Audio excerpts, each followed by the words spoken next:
All right, so I wanted to make a video today about inferiority and superiority and how these things kind of work out in our lives. And I'm going to be referring to some of the writings of the psychologist Alfred Adler. And before I begin, I just want to start by saying I'm not a psychologist and I'm not in any way giving advice to any of you. I'm sharing some things that I have learned and some of my personal experience, and hopefully some of this may be of help to some of you all. And as I think about this channel that I have started, there's some things that I've been reading here that have hit me that I really want to remember as I create this YouTube channel.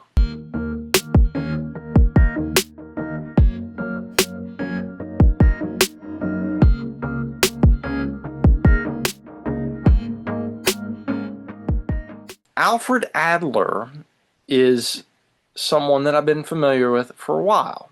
I read a couple of books that are kind of founded in Adlerian psychology. They're both by the same authors, and I'll share them with you very quickly. The first is the courage to be disliked, and the other is the courage to be happy. Okay, and you can see the authors' names there. I will let you all kind of take a look there. These are two very good books. I would, if somebody said, are they worth reading? I would say absolutely, absolutely worth reading. I learned quite a bit from them, and they have helped my life in many ways. Uh, and I'm currently reading this book, What Life Could Mean to You.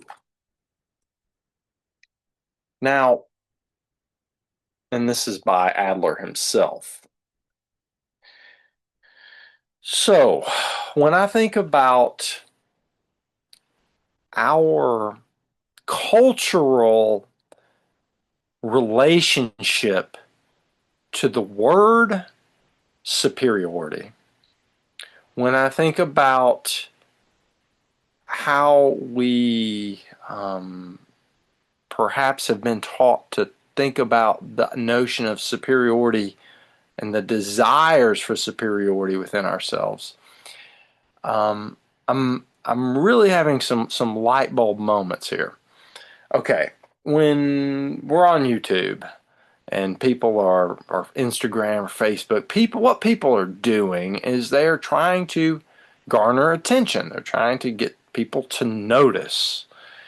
And in this process, there can be a lot of being unseen and not noticed, or being noticed in ways that are inaccurate. And we can feel feelings of inferiority, like, why are people paying attention to this and not what I'm saying? Or why are people buying this product and not mine? Why are these people getting dates and not me? And I do get dates, by the way. Just by the way. But like, it's this sense of, why are things not working out better for me? Life is unfair. If only they knew who I was. If only they knew how smart I was. And you see my brow. If only they knew that how much I care, and all that I've been through, and how dare people, treat me like this. And while there may be a place for some of that righteous indignation in life, we got to be careful, and we got to be aware of the fact that the way an inferiority complex manifests itself and or shows itself is often through feelings of and actions that make a person try to, show how superior they are to others. And Adler talks about it's like walking around on your tiptoes to try to make yourself look taller. And there's all kinds of this posturing, and sometimes it's like in the type of language somebody uses. There are dramatic ways of trying to demonstrate our value in the world. Um, so, this is, first of all, ubiquitous. All people have feelings of inferiority, and all people have insecurities. It's just the way it is. And, I heard somebody once say that it's there's nothing wrong with having insecurities. It's the denial of them, or perhaps the lack of awareness about them, not knowing that you have them. That's what is more problematic. When we recognize our feelings of inferiority, we can do something about them. And that is the reason for their existence in many regards. Adler talks about how we kind of come from an inferior place. We're infants that can't feed ourselves, we can't change our diapers, we can't walk, we can't talk. And all throughout life, we're trying to overcome this inferiority. And Adler himself had some issues. I think he had like rickets. He had some things that kind of challenged him developmentally as a child. So his whole psychology is kind of informed by his personal experiences.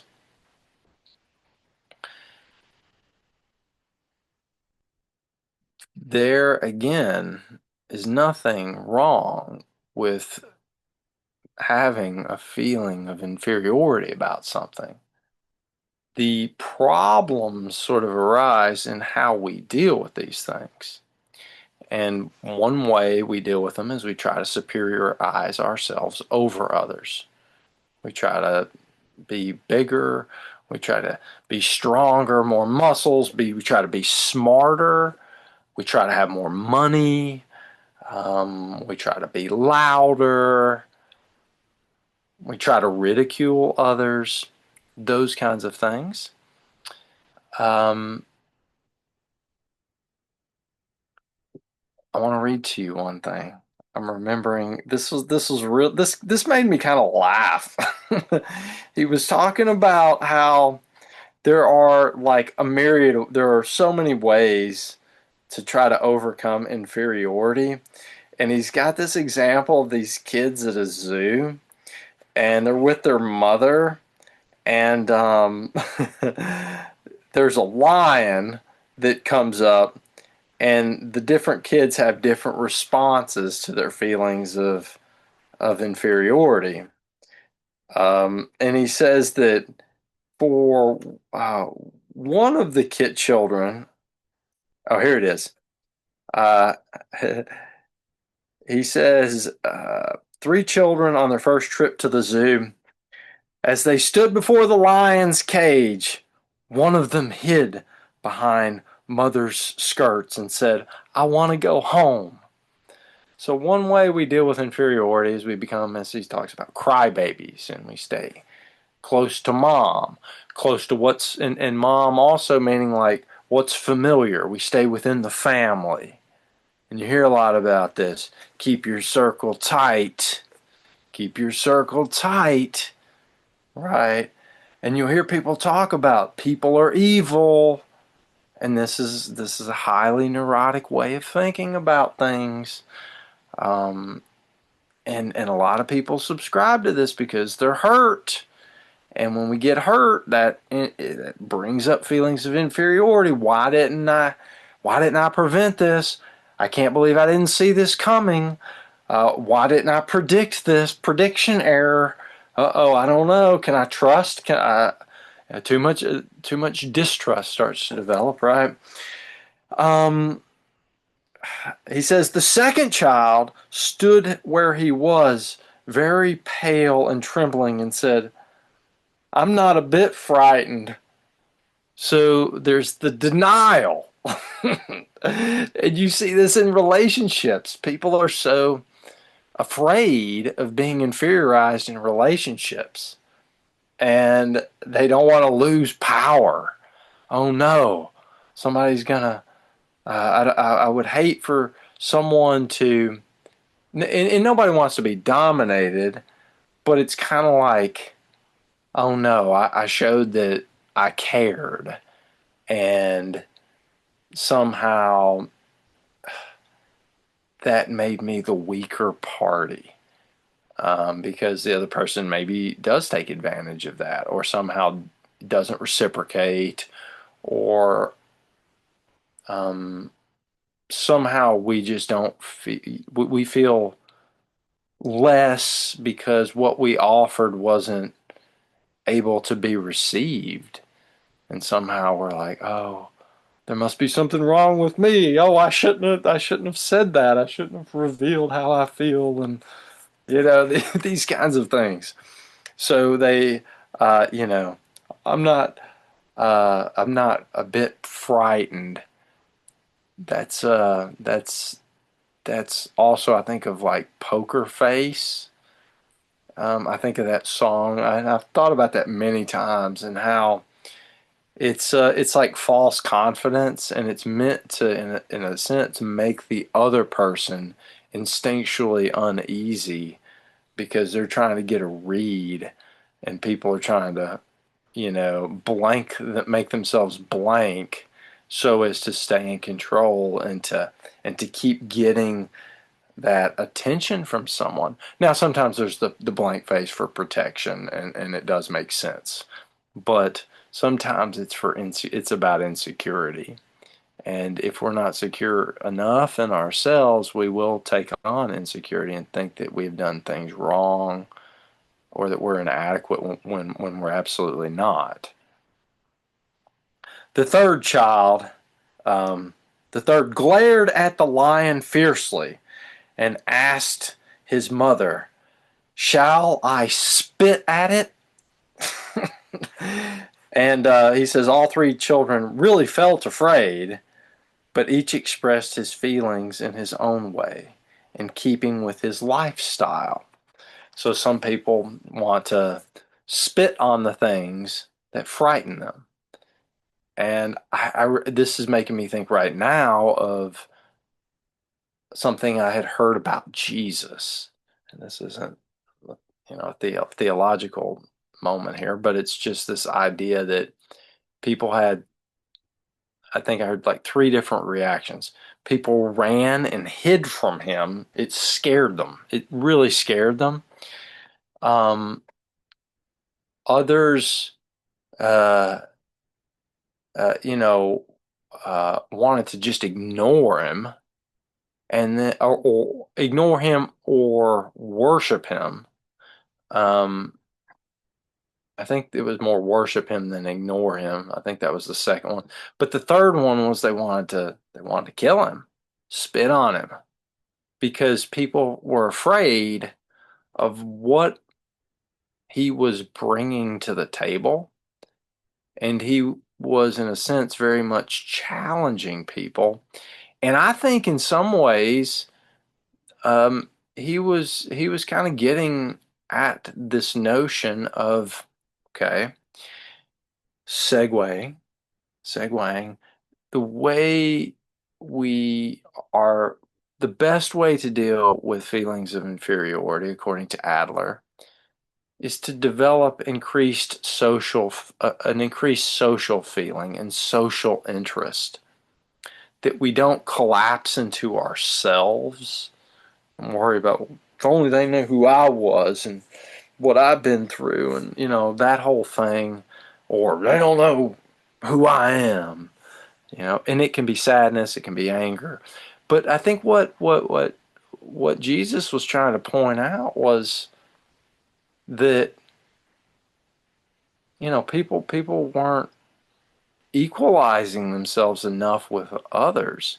And he was very harsh towards the people that were at the higher echelons of society, meaning the Pharisees and the Sadducees, the the the basically the people that were at the top of the religious structure.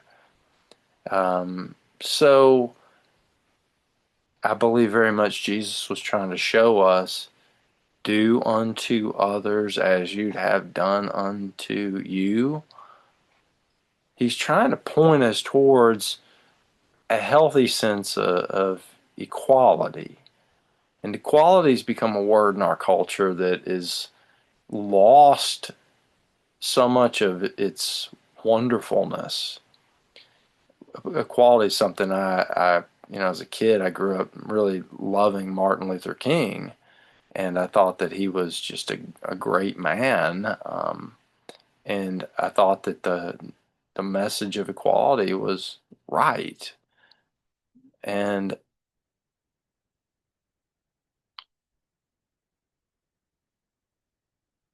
that leads me to the next thing I want to say is this. We have this thing in our culture about inferiority and superiority. And when we think about people trying to superiorize themselves, we typically don't like it. Or if we do, it's often because we want to be like those people and we want to also be superior. But I guess my thought is that we typically don't have what Adler just says in this next thing, in this next sentence. We often don't have this kind of perspective, okay?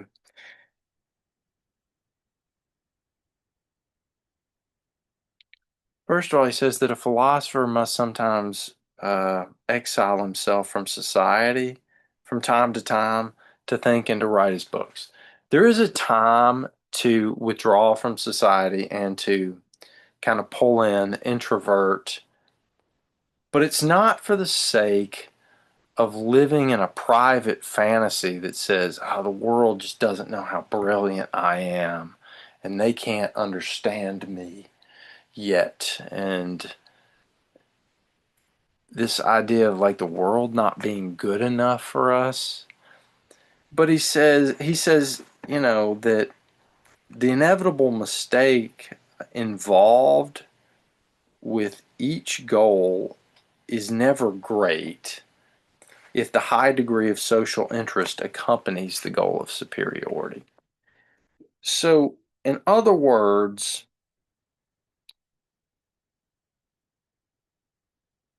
when we withdraw,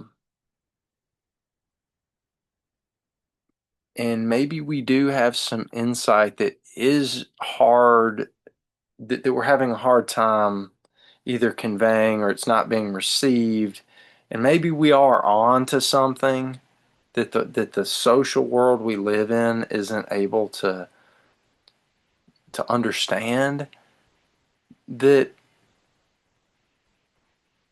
when we withdraw, like, and have a sense of we know a little better than those in our circles, the goal is to withdraw so that we can cultivate our social interest and perhaps figure out another angle in which we can relate it.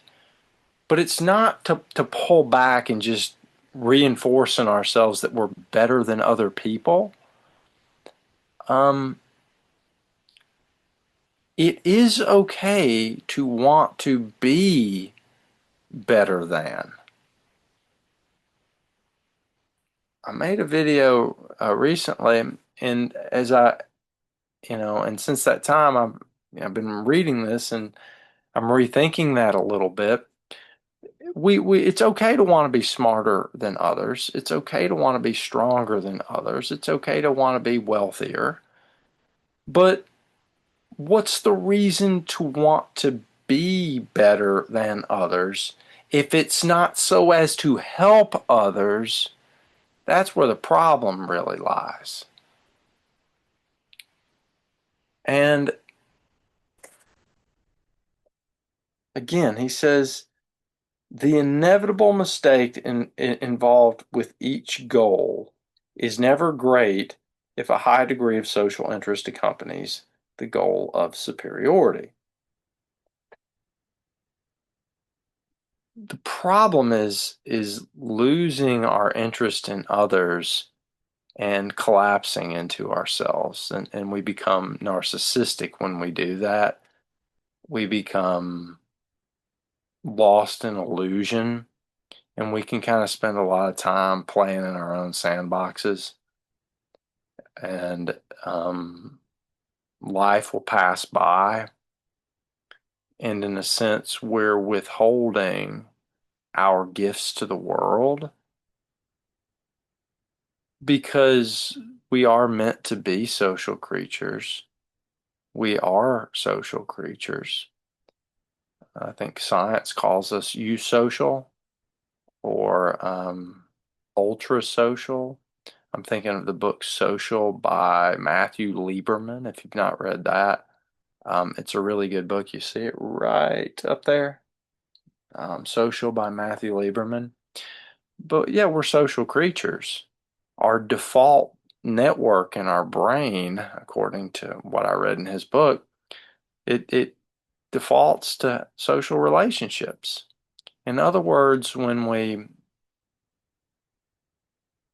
um, like, let's say we had a tough math problem that somebody asked us to solve, and we got to use our logic, and we're under a time crunch. We have to hurry and do this math problem, and as soon as the problem is over and the time is up, and they say stop, within a few moments, our brains start to think about our relationships. How's mom? I wonder what my girlfriend's up to. I wonder how they thought about me. We just default to thinking about ourselves, and we default to social concerns, to how we are and where we are socially. And it dials right into the fact that as infants, we have to be social first before, in a sense, we're even an individual. Now, what do I mean by that? When you're born, you're already exchanging faces and stuff with mom and the outside world, and you're trying to relate, and you're crying, and you're trying to figure out how to have needs met even before we know we're a self. So we're social in a sense before we're individual, at least in the cognitive the egoic sense.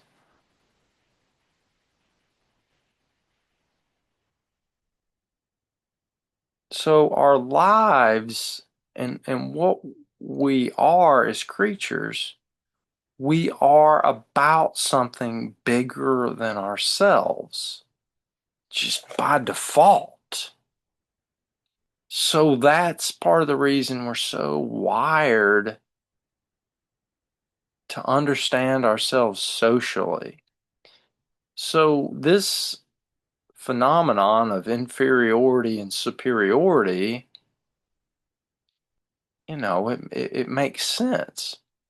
Adler says if it wasn't for feelings of inferiority, we would never have any progress. He says, in a certain sense, like human development is about feelings of insecurity. Why do we build a roof over our heads? Because we're insecure about the weather and nature and what it could do to us. And it's interesting because this also ties in, I'm thinking now about a theological concept, fear of the Lord, whatever that may mean, is the first step toward wisdom.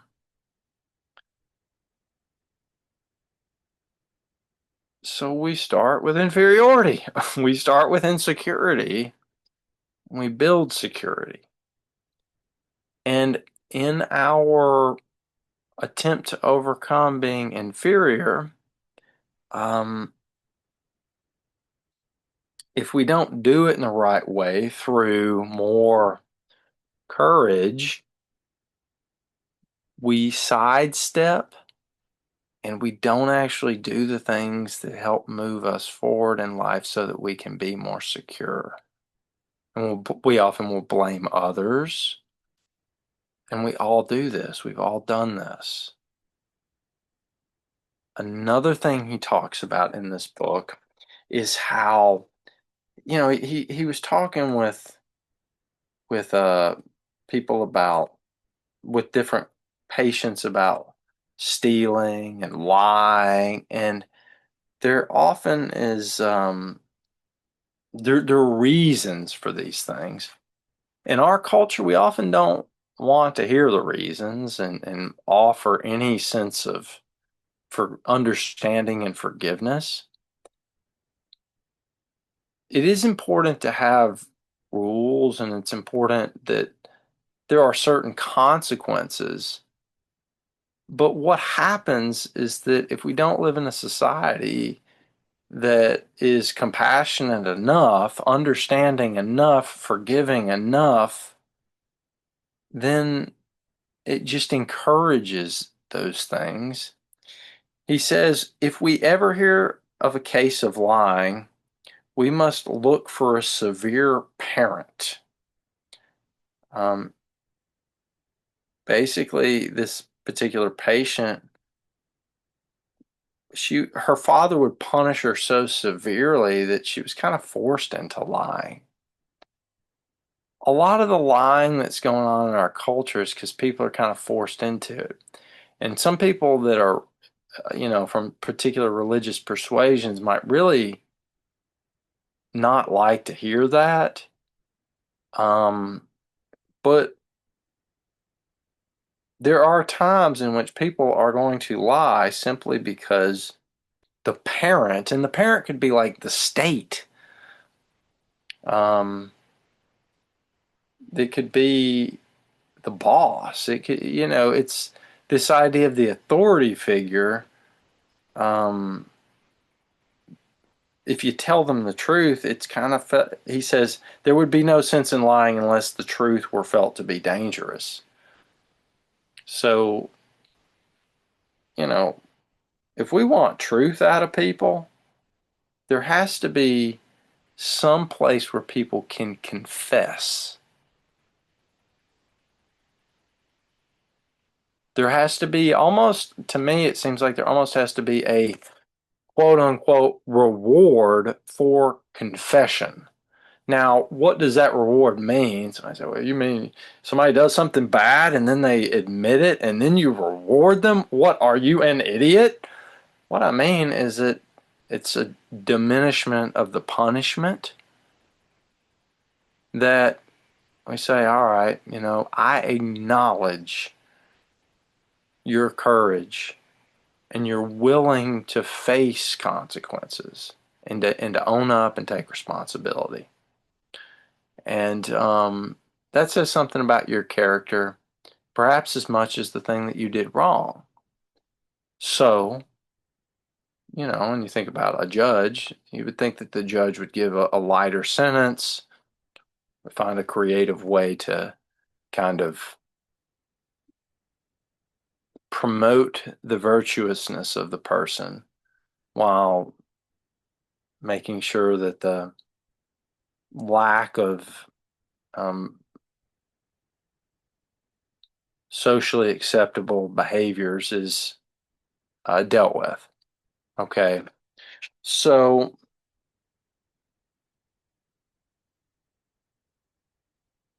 The other thing too, he says that again, the striving for superiority is common to everyone. He says then when we put ourselves in the place of these people that are, that have taken a wrong turn in their desire to be superior, he says we can put ourselves in their place and sympathize with their struggles. The only mistake they make is that their striving serve no useful purpose. It is the striving for superiority that motivates every human being and is the source of every contribution we make to culture. The whole human life proceeds along this great line of action, from below to above, from minus to plus, from defeat to victory. The only individuals who can really meet and master the problems of life, however, are those who show in their striving a tendency to enrich everyone else, um, those who forge ahead in such a way that others benefit too. So we don't really get the message in our culture that there's a healthy side to wanting to be better than. And not just better than who we used to be yesterday, because I've heard that kind of meme. Don't try to be better than others, try to be better than who you were. And that makes sense, but it's like, no, nobody wants to be the low man, the low woman on the totem pole. Nobody wants to be the, you know, nobody wants that. And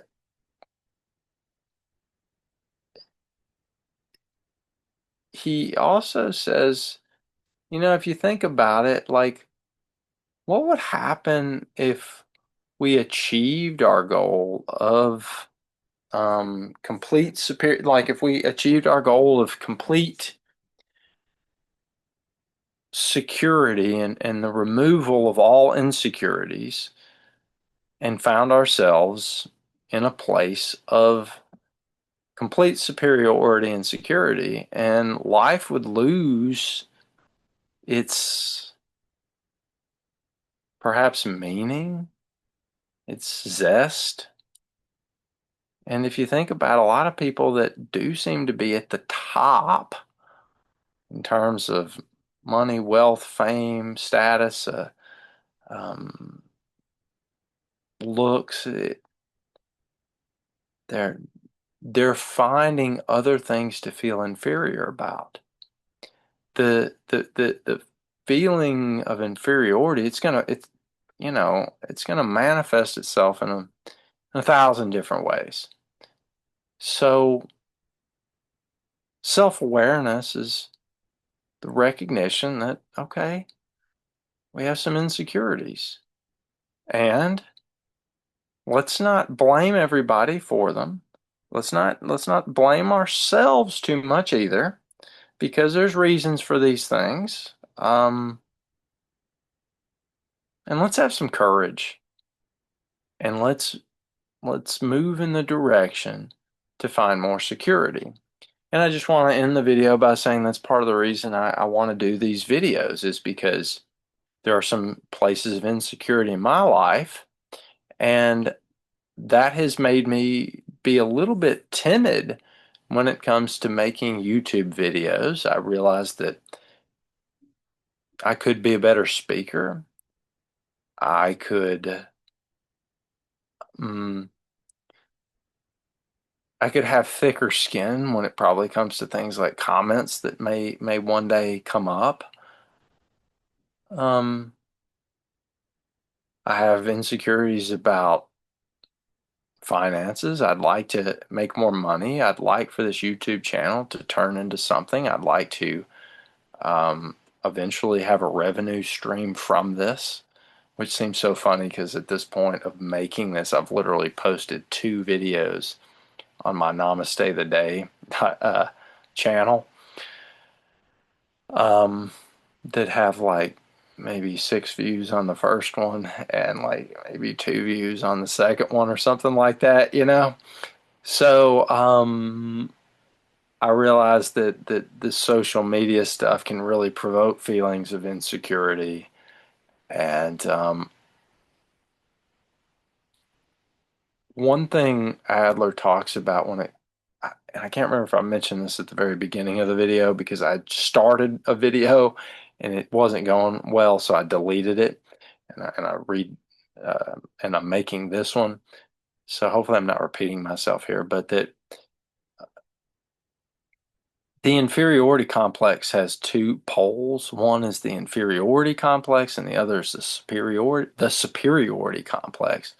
And with the superiority complex, what people have are gifts and talents and capacities, competencies that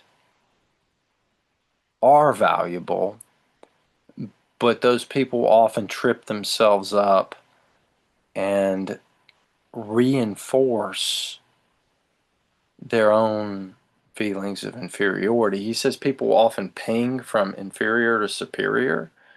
Like, when you start to feel inferior, like, well, I'm going to show them. I'm going to show them. And, um, and sometimes, people that have something that maybe should be shown for social interest, they inferiorize themselves because they're afraid of what might happen, and they may be very well aware that their competencies and what they're good at might provoke the inferiorities of others. So in order not to have to be courageous and to develop themselves, they become overly meek. And it's time for me in my life to move beyond that a bit because I do realize that I do have a desire to want to help people. And the more that I introvert into myself, the less happy I've tended to be. There are times for it, but I find myself, I find that my happiestness, like my happiestness, I'm going to go with that word. My happiestness happens when I am being social, when I'm putting myself out there. And in my work, I speak in front of people a lot. And this is different to speak in front of a camera versus a group of people. I've been very well received, and I've been making a living speaking in front of people for more than a decade. And I know that um, there's an illusory factor at play here that's keeping me from expanding myself. And I'm ready to be more courageous, and I'm ready to face that. I'm ready to face the nonsense that might happen from faceless people and bots and who knows what on YouTube. Um, I want to I wanted to I don't want feelings of insecurity to prevent me from becoming more secure in life. And um,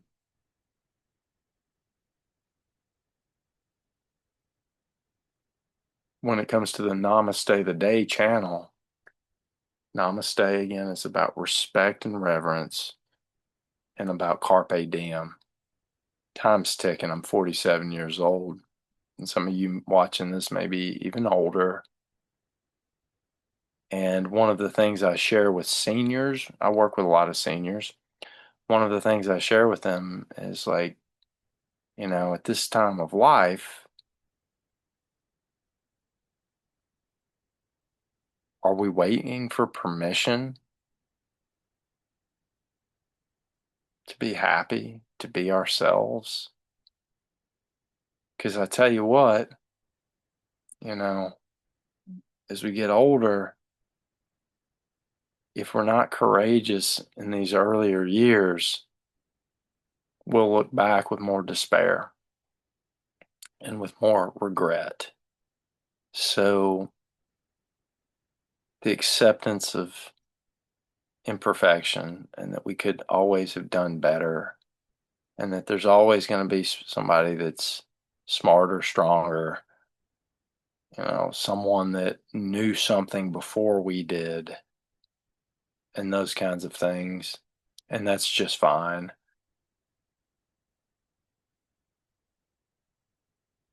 Cooperation is really important. And part of being cooperative is to be teachable, to be humble. Um, and I think also there's like this sense that when we really give in to insecurity, and Adler mentioned this, that it's like we're telling ourselves that, the game of cooperation, that one's not for me. I'm not cooperating with people. And that leads us to isolation and loneliness. And part of cooperating with people is realizing that, yeah, they're trying to be better than you.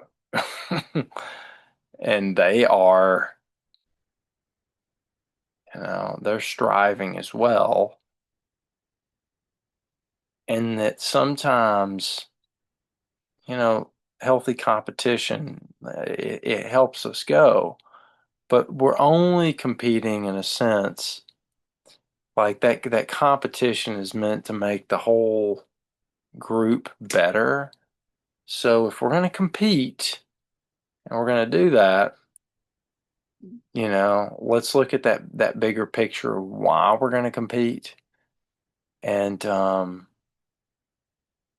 and remember that cooperation, it's kind of like one big monkey isolated into itself that thinks it's better than the others and stronger. It's taken down by two or three that are smaller, that are not as strong. And that's going to happen with us if we don't cooperate and we give in to our inferiorities and withdraw. Other people that are less competent, that are less kind, that are less loving, that are less knowledgeable and all those things, they're gonna get roles and positions in this world that that we could have, and that we might sit back in our loneliness wishing we had and trying to again just live in a sense of individual superiority that doesn't play out well for us in the long run. So thank you for watching this video today. I really do appreciate your time and your energy and your attention. I wish you a wonderful day. I wish you a blessed day. Namaste.